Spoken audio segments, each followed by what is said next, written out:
Hi, my name is Sean Taylor. Hi, my That's name is Sean friend. Taylor. This is Grow up, Chris.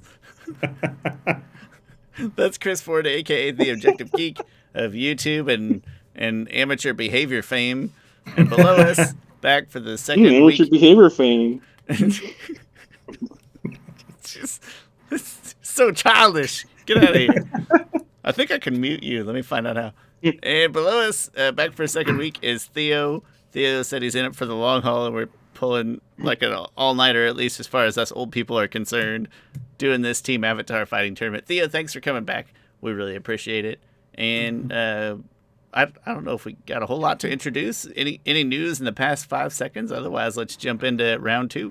Well, I will say that intro was kind of like when you're in high school and you have like a group project and you're working on it really long, and then everybody starts to like get the giggles and freak out, and like they're just, I don't know what to do. They start being immature and Just like Chris Chris trying to just stir said. up crap is what you're saying. Everybody, That's it. I'm a control freak. Everybody wanted to be on my project because they knew I'd do it. It's that guy. But well, yeah. Today we have round 2, the other half of the bracket. Listen, I made it. It's very official. Oh, you can't see it because of the lighting. There we go. Very official bracket, and we're on match number 2. Which, even if you can read my horrible handwriting, says Team Aang versus Team Korra. And then next week we'll do the consolation prize, 3-4 matchup, and then championship after that. Chris, What I like about this is how like low tech we are with this demonstration. This is awesome. even these Dun, headphones, dun, man. dun, dun, dun, dun, and then you show up the whiteboard. I think these headphones came from Dollar General. To emphasize your point, I think that's where they're from. So it's very low tech here. A lot of Chris's toys behind him. They don't even have batteries, man. Just good old fashioned regular toys. Chris, take us through the second matchup. Okay, so this is the second fight of Team Avatars, the new school or the modern age, or the post Roku being an idiot allowing genocide to happen on his watch age. That is how they measure time. Wait, is it? It's after AG. it's AG and BG before genocide and after genocide. That's how they measure times. Last week was Magic versus Bird. This week is Steph versus LeBron. We skipped right over MJ, who in this analogy is Roku, which isn't a great analogy, but It's not a great analogy. it's not a great No, it's not a analogy. good analogy. Listen, I just came up with it on the spot, okay? Okay. Before another tangent. So we have Team Korra versus Team Aang, and like I said before in the last episode, we're gonna have each members of the element of each separate element fighting each other. So we're gonna have Toph versus Bolin, Korra versus Katara, Aang versus Tenzin, and Mako versus Zuko. And if we need a tiebreaker, then we'll go to the non-benders.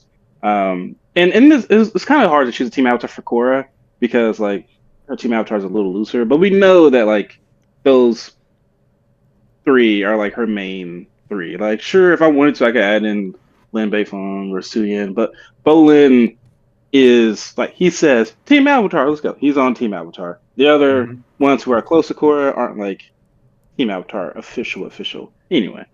I think, I mean, for what it's First, worth, I think you made the very, like, clearly right choices. Like, I understand the options that you had there, but I think hands down, these are the right choices. first fight. This one thing. This is gonna be a really interesting fight because I'm sure so many people have so many opinions about all these characters and who would win in all these fights. Let's start off probably in the lightest. No, I want to save Avatars a little bit to last. Okay, we'll start off with Zuko versus Mako. Oh, I already know the answer to this one. Go. Okay, so let's look at Mako real quick. Mako's cool. Mako is kind of like he has the ability to shoot lightning, right? I feel a big butt coming. And Mako is pretty talented. You know, said big butt. Sorry, go ahead.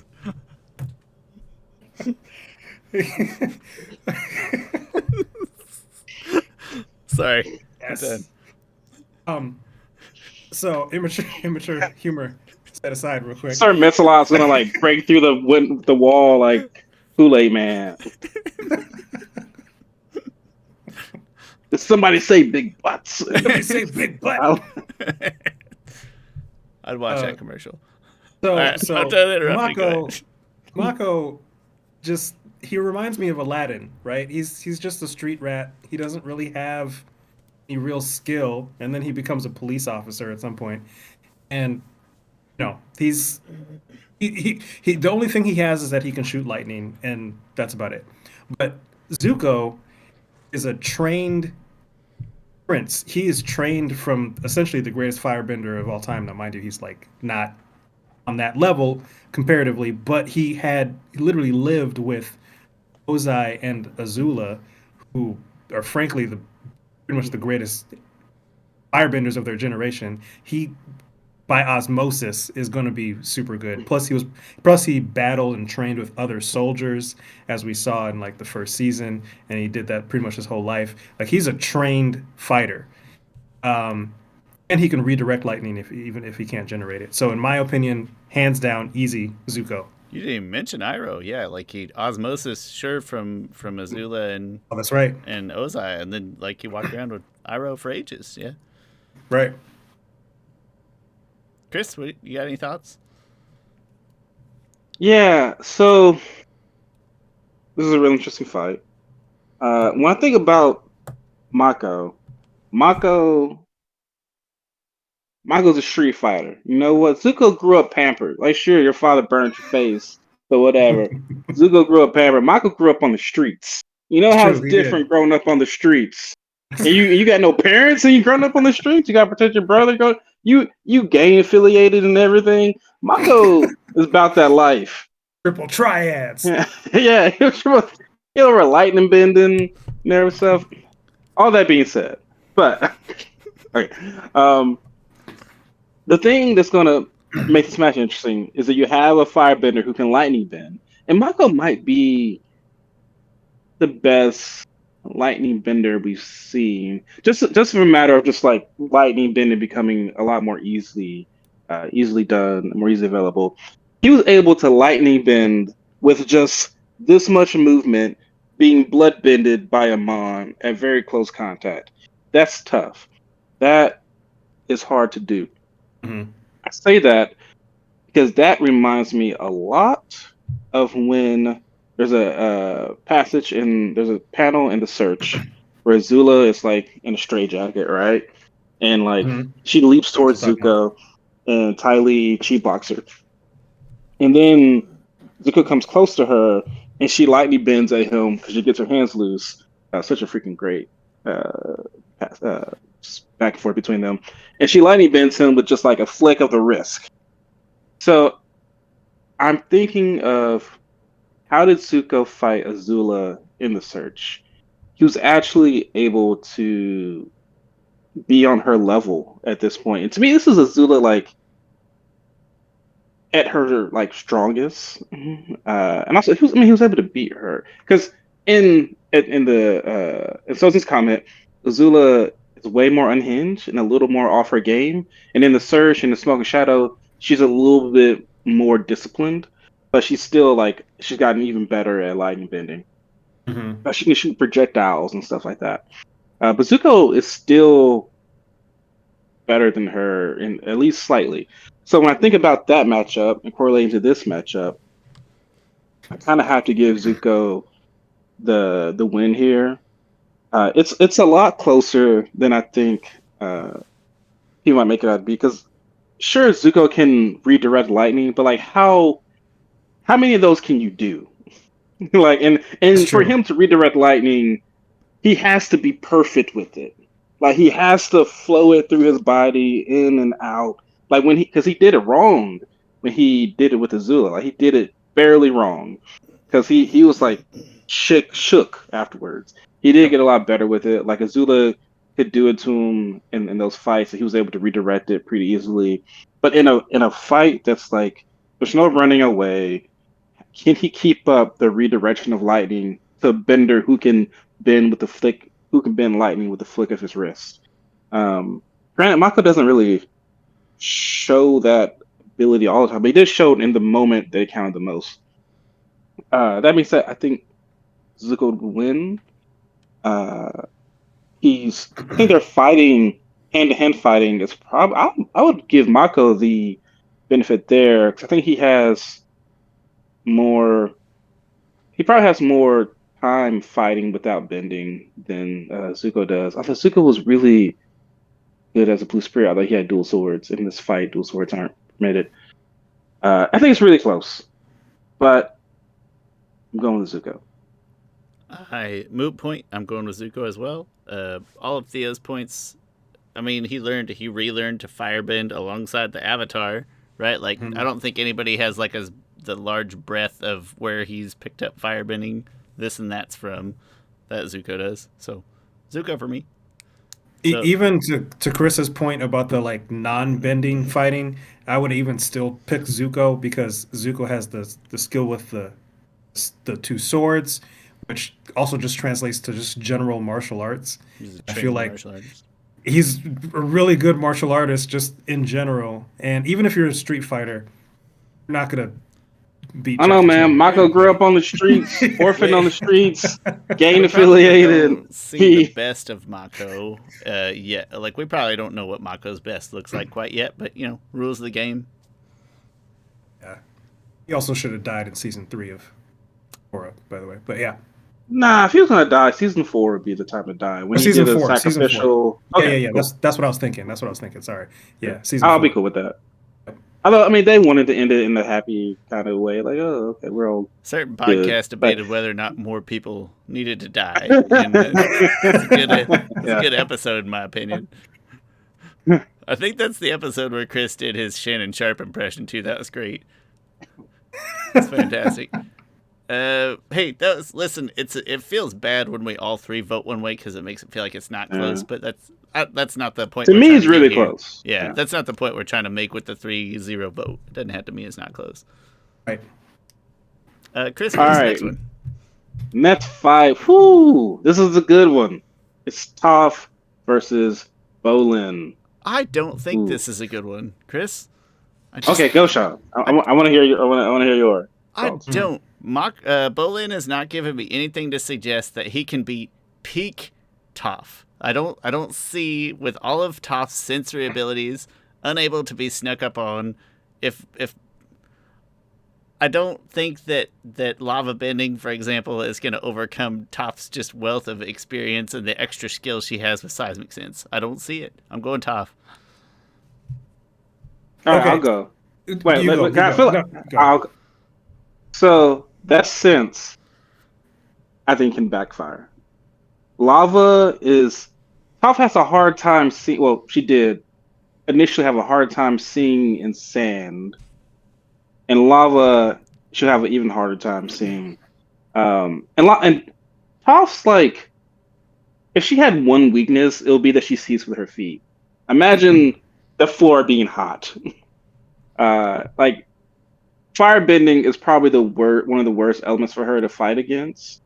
You don't think that she can just essentially like, she might be able to lava bend. Can she can't lava bend. Right, but can she just unlava bend? You're telling me that she can't just like, no. This part by my feet is fine? Because I bet she can. There's nothing telling me that she can lava bend anything. Didn't Chris tell me one time that you could control the temperature of the element? Not every. I was saying that not every element, the temperature can be controlled by the bender, by a certain bender. So with water bending, because the element is like the element of change, every bender can pretty much control the temperature of it. Air bending, element of freedom, very easy to control the temperature. Fire bending is just all fire, and some of the temperatures are higher than the others, depending on how great you are.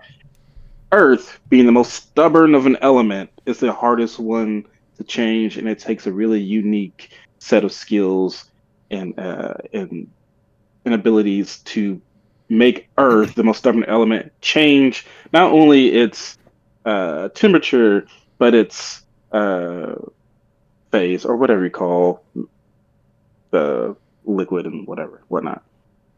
So no, I don't think Toph ever would have the ability to lava bend. She gonna metal bend him up before he gets a chance to get close to lava bend? That's a good question. And in this fight, I would say you have all the elements readily available. So that's a good question. But like, part of me wants to take Bolin because lava is such a dangerous element, and that she can't like imagine him throwing lava at her. And also Bolin's really good at lava. Like he can like make like a shuriken and throw it and stuff. And Toph is not good at projectiles. I think this matchup is way closer than people would like to give it credit for. Um, Toph has shown that projectiles are somewhat of her weakness. Like Sokka hit her in the head with the championship plate, hilarious, and that she didn't see it coming. Great And moment. so Great moment. Yeah. I think this fight is so close. I'm not quite ready to call this. I'm interested what you think, Theo. Um, so I wish this was Kuvira versus Toph because Ooh, be oh honest, yeah. That'd to be be honest fun. with you, I think it would be a little bit more clear cut who would win that. In my opinion, I would take Toph over Kuvira because metal bending, Toph is going to win that, right? Mm, But because of the lava thing, like this is way harder than it looks. There's a graphic novel. There's a comic. I cannot remember the name of this comic, but there's a comic where um, Toph meets another lava bender, and this is when this is like during kind of the Rainfish structuring Town. of yeah. Yeah, like, and she has like just started her school or whatever, like just Yep. after that time period, and she fights some lava bender, and she has a horrible time, really bad time. This is like post her, inventing metal bending and post her like really being a master, and she's teaching other people, and she has a terrible time trying to figure out how to fight a lava bender. So in my head, and that's the other thing, I think it's kind of confirmed that she never actually learns lava bending. So just like Bolin doesn't really have the ability to do metal bending, Off Mhm. herself doesn't really have the ability to do lava bending. So you got like kind of two opposites of the spectrum for Earth, Mhm. right? So it's a little bit more complicated, but like if you start to break it down, Toph is still by far the more talented bender. Um, but it's kind of like Bolin is Shaq. Like he's just kind of got the lava bending. You're not going to stop. You're really not stopping that. Um, so like in my head, I feel like the only thing that Toph really would have to fight it would be metal, and she would have to like make some type of if she had metal, she could kind of combat against lava thing. The more I'm talking about it, the more this is closer than I thought it was. It's a Um, close fight. Like it's. yeah. I think like if you put a poll out on Twitter or something, the top would win like 90 to 10%. But it's such a close fight to me. Like I could see Toph wraps Bolin up before she he would gets have any metal out. to me she would have to win in the first couple minutes of the Yeah. fight. I think The she longer it would. She's gonna goes, outsmart Bolin, quite yeah, she frankly. is. Yeah, she is. But Sean also had a good point though that like was also changing my mind was like couldn't she just unlava bend? Like she could just like in the library episode, she turned the sand into stone so that she could plant and keep the library up, right? So like I would assume she'd be fast on her toes enough to think, okay, I can do something opposite of lava bending, keep it at bay or whatever. So I feel like that would be there. I don't know. I think I'm probably going to lean towards off, but I really don't think it's going to be as easy of a fight for her as people want it to be. Really, lava bending is Yeah. it's tough. And I'll allude to it. I feel like people often overestimate top skill. Like people think she is just like the greatest bender there is, but she gets beat like all the time, not all the time, but she gets beat often. Like and it's she she gets beat often. I mean, she tied with I forget what her name was, another bender in the comics who didn't really look all that formidable. I forgot her name, but she was in I think she was in an Imbalance comic book. But the thing she has over Bolin is the metal bending, and metal bending is quicker, I think, than lava bending. Yeah, I think it's a little quicker, but I'll be perfectly fine if I'm so conflicted in this fight. Like This one's tough. This one is tough. But I'll just choose. I'll choose Bolin. So Shawn, as it is, Shawn's I'm clearly tough. firm you're top. tough. Okay, I am a very tentative off on this one. I'm cool with those results. Yeah. I'm good with it. That's fun. That was a good one. Chris, you got to pick an avatar. All right. Now we're up to the avatars. We'll save the father-son fight for last. That's a good feels build. Right. That feels right. Yeah. So we're going with Avatar Korra versus Avatar Katara. I'm not Avatar Korra versus Katara. Versus Mrs. That's Mrs. Avatar Katara. Mrs. Avatar. I'm gonna be real with this one.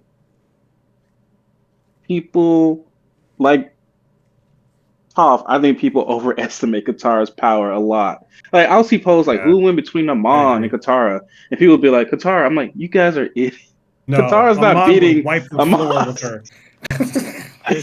Amon.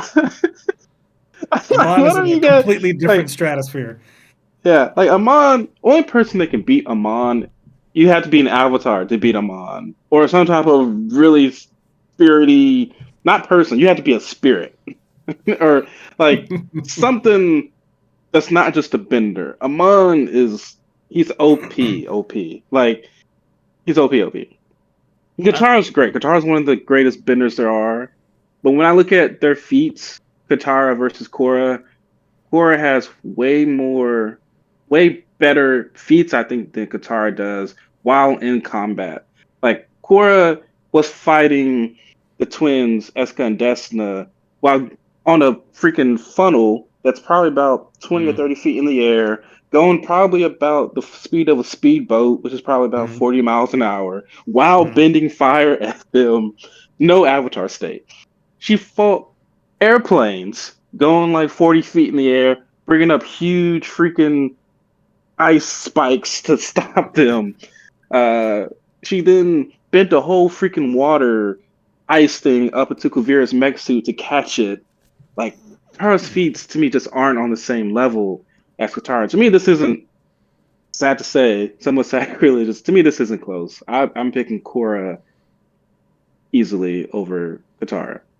I don't think there's anything in combat that Katara has done in combat specifically to suggest that it wouldn't be pretty. I don't want to say easy for Korra, but overpowered. Yeah, I'm not gonna say even out-tacted in battle, right? Like Korra is a trained avatar, and she might not get the avatar state, but she's a trained avatar. She was also trained by Katara. That helps, right? So, I mean, I'm Korra all the way. I would agree that I don't think this one's particularly close. The underlying factor for me is Korra's dad is a beast.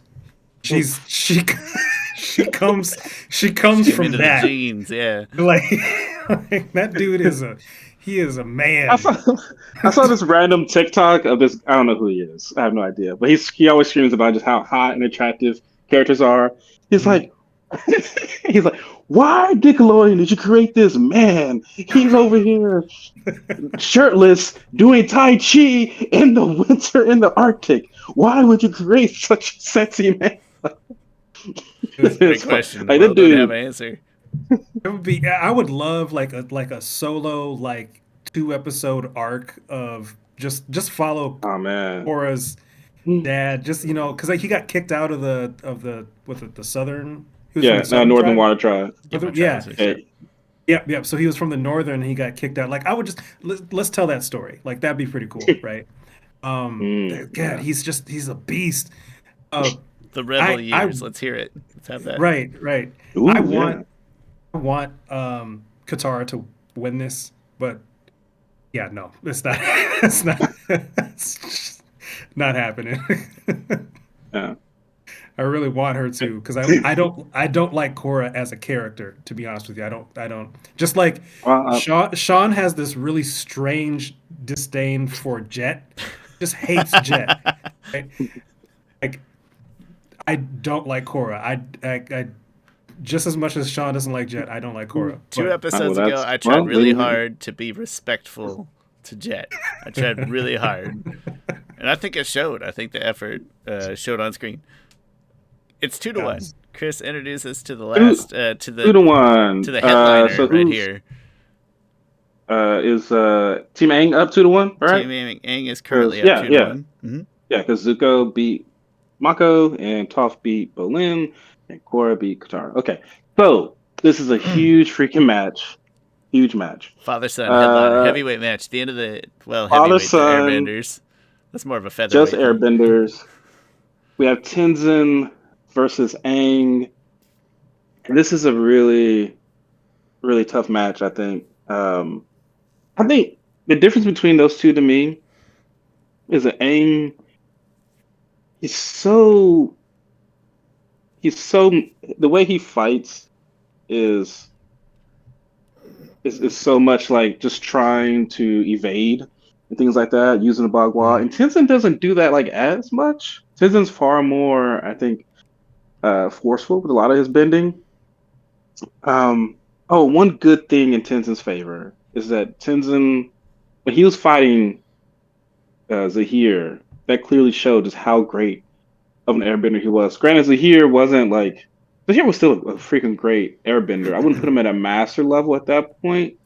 Like I would put him at a master level when he. Oh, that's hard to say. Mm, I might recant that statement. Uh, but that was a great scene for him. Um, Tenzin has shown being able to like airbend those mechs like freaking 100 feet in the in the sky and throwing them away. The one thing Aang does that I've never seen Tenzin do, in the fight with Ozai, Aang does this attack move where he like goes like this, and almost like a small little vortex tornado that I thought was really cool. That showed like Aang using a powerful technique, not just a more evasive technique. So I'm torn on this one, a little torn. I always say, and I stand by it, out in the open world, if it's Korra fighting Aang or Tenzin fighting Aang, it's like 9 times out of 10, Aang gets away, and in Aang's mind, that is a victory. But if we're talking about like a combat space where like there has to be a victor, Tenzin he just shows more offensive prowess. I'm gonna make it dangerous, maybe like against the rules assumption that if Aang knows that kind of airbending, that Tenzin at some point learned that kind of airbending. And again, Tenzin just clearly more offensively demonstrative. You hate to pick Interesting. you hate to pick somebody over the Avatar, but I think I'm gonna pick Tenzin. I don't know why. It feels weird, but I think it feels right.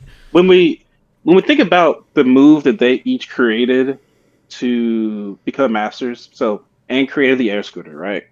Tenzin created the air wheel, which is far more of a attacking move, right? Because you can hit people on the outside of it. The air While wheel the air is scooter like is Katara's more of a influence making its way in, like using water as like a whip-like weapon. That's like Katara's influence it does. on there. Yeah, I think that's a good point. Yeah, so this is interesting because I think you're right, Sean. Like Tenzin is very offensive minded, and he also has a bit of like a kind of a stand your ground type of approach, right? Yeah, He's very like he's not leaving the situation. If you look at the fight against Zahir, and also if you look at when he even got grouped up on, he's not out here trying to evade stuff. But all that said, I think I'm gonna go with Aang.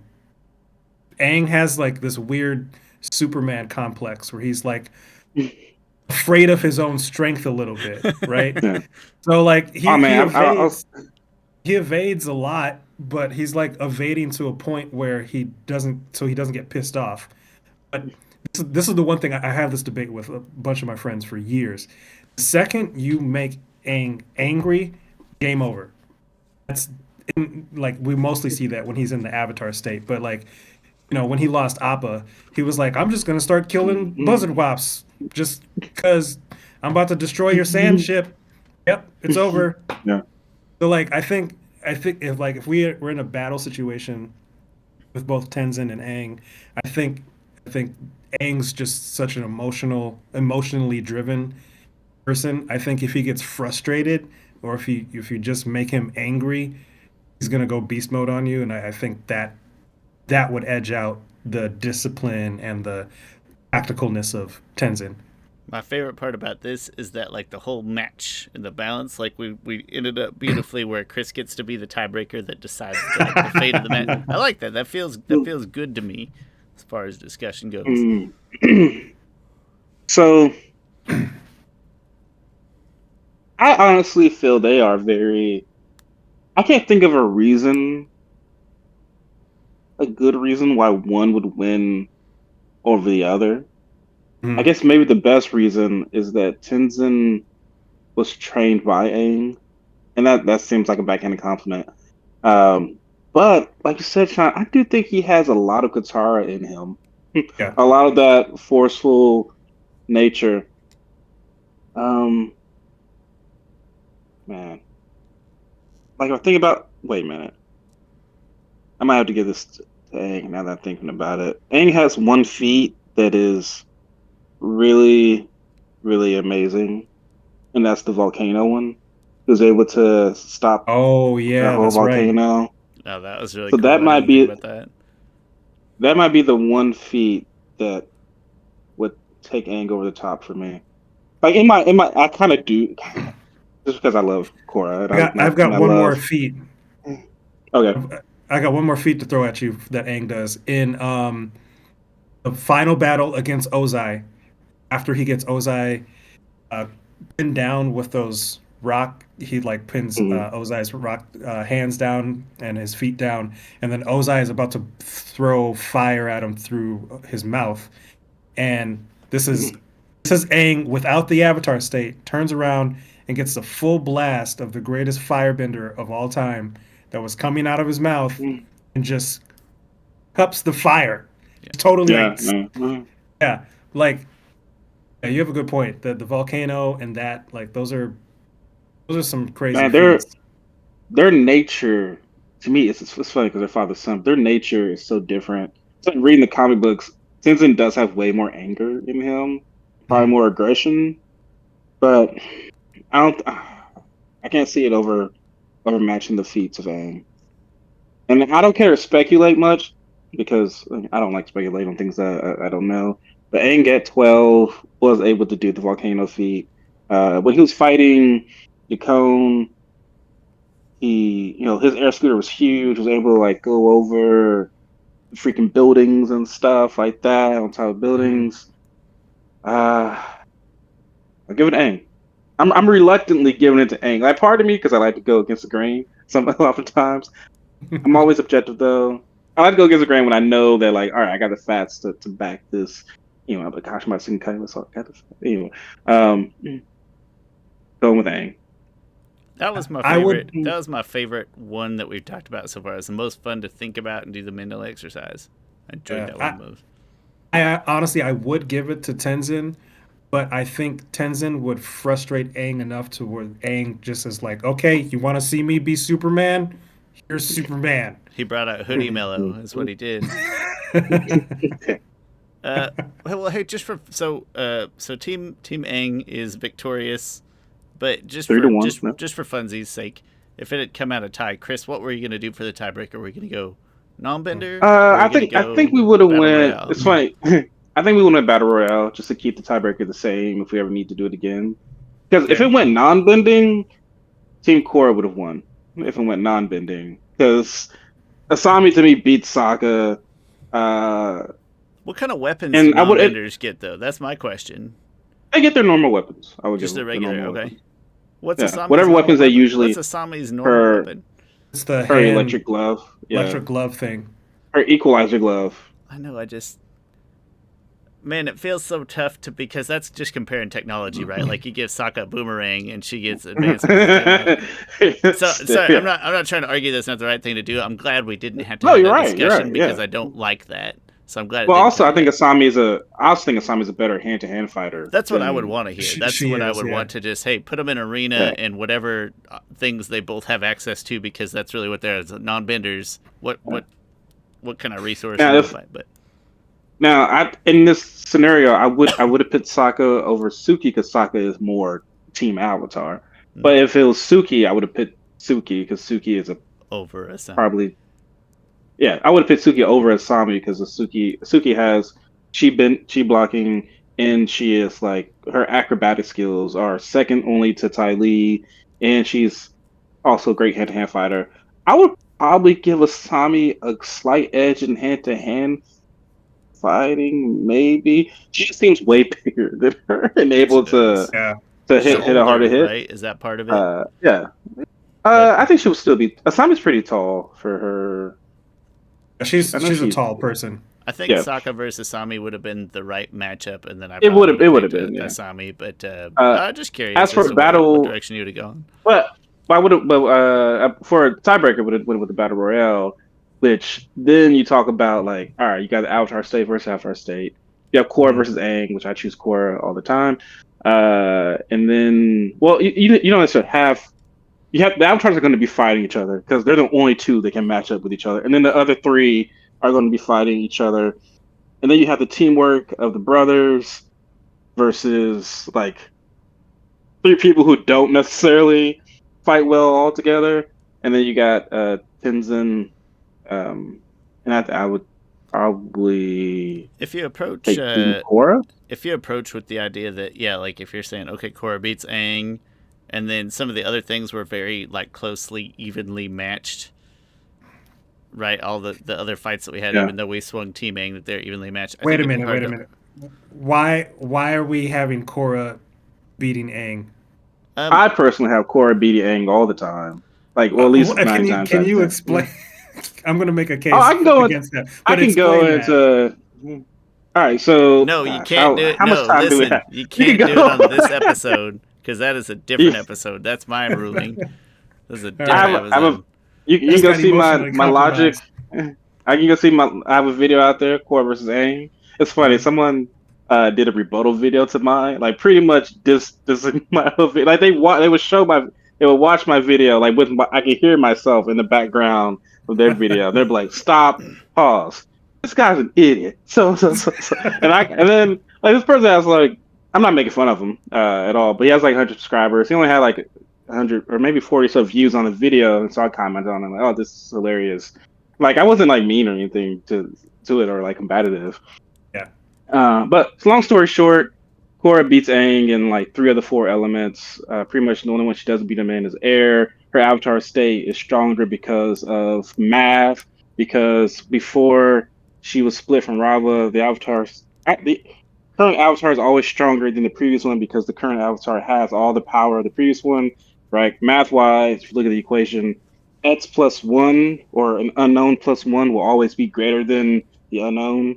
So X plus one will always be greater than X. If I look at her avatar feats, blocking Kavira's spirit gun at the end of book 4 is greater than anything Aang has ever done feat wise in avatar state. And also you can say that her avatar state is stronger because the Rava that's in her after she gets disconnected from all her past lives, is the Rava she's fused with is different than the Rava that Aang is fused with. Aang is fused with little tiny Rava, and Korra is fused with the giant Rava that is the most powerful she will ever be because Vatu was just defeated. So she has a larger reservoir of chi and to pull from. So that's pretty much the gist of it. All right, we'll talk about this. Theo, when you come back next time, we got the episode topic lined up. This is a fun one. And also, Mike and Bryan pretty much said that Korra would beat the crap out of Aang. Okay. Do come back next week, right? We're gonna throw the teaser at you, but next week we're doing third place, right? We got a teaser for the Team championship. Korra versus Team Kyoshi. Team Korra versus Team Kyoshi is gonna be next week, And then after that, you got to watch the whole way through, right? To learn it all. After that, we'll do the championship. Final thoughts before we go to, I guess, match 3, round 2. I don't know how it works. The third match? Round 2, match 3. The second round, it is the third match. That makes sense, yeah. Final thoughts? I'm excited. I want to see this go out. This is like the playoffs to me. I'm really excited to see how this pans out. Me too. Theo, thanks again for being here. We'll put Theo's information down in the description and ours likewise. Whatever comments, likes, subscriptions, reviews that you're willing to leave us, we would appreciate it. Regardless, thank you so much for watching. Avatar: The Last Podcasters. We'll see you next week. Apparently NBC is trying to buy they're putting a proposal to buy the rights back to show NBA. Do it. They should do it. I doubt they would ever do it because like ABC and ESPN